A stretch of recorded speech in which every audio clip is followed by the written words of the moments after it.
Welcome to the second lecture of Buddhism for Beginners by Buddhaland, a straightforward explanation of Buddhism. Let's start. What is Buddhism?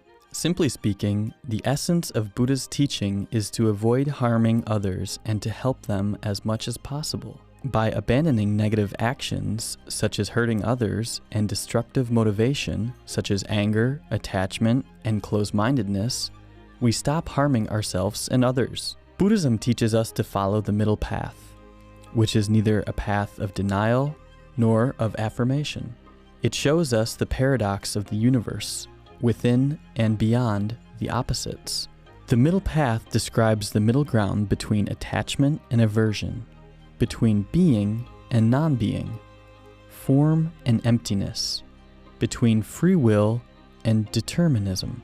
The more we delve into the middle path, the more deeply we come to rest between the play of opposites. The path is often described by the three higher trainings, which are ethical discipline, meditative stabilization, and wisdom. First, we must become a good human being who functions well in society and lives harmoniously with others. The higher training of ethical discipline enables us to do this.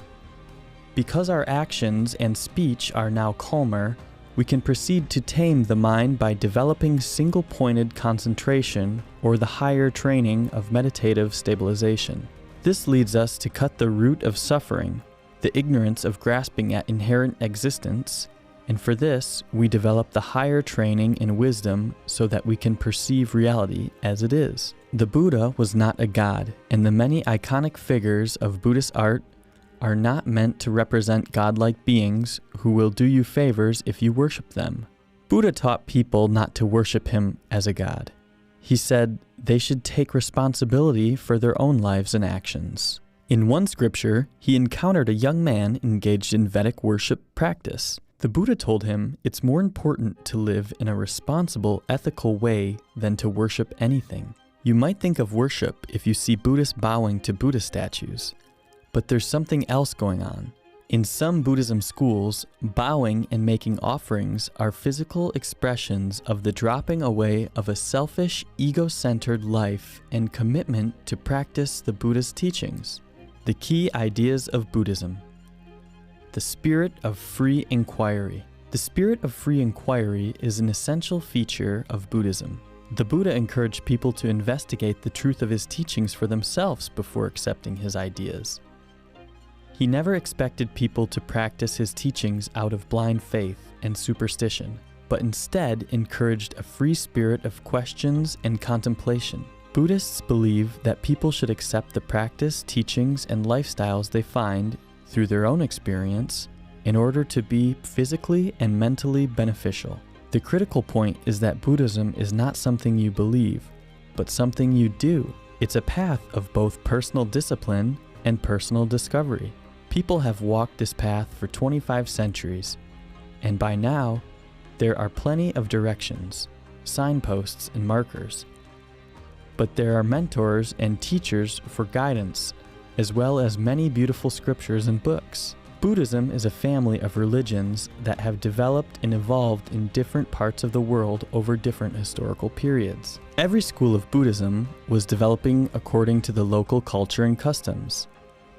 That's why Buddhism looks different in Tibet, China, or Sri Lanka. Buddhism also stresses the importance of self-reliance and individual effort. There are two main ways that Buddhists focus on self-reliance. Firstly, each person must work out for themselves to the end their sufferings and attain happiness. And secondly, it is up to each person to realize that their actions determine their future. In Buddhist thinking, each individual's destiny is not determined by an outside power, but by how they live their lives and their attitudes towards suffering, happiness, and the world around them. Each one of us can progress or develop only as much as our efforts allow. Buddhists learn that direction, self-discipline, and wise judgment are the keys to reaching the highest goals in life.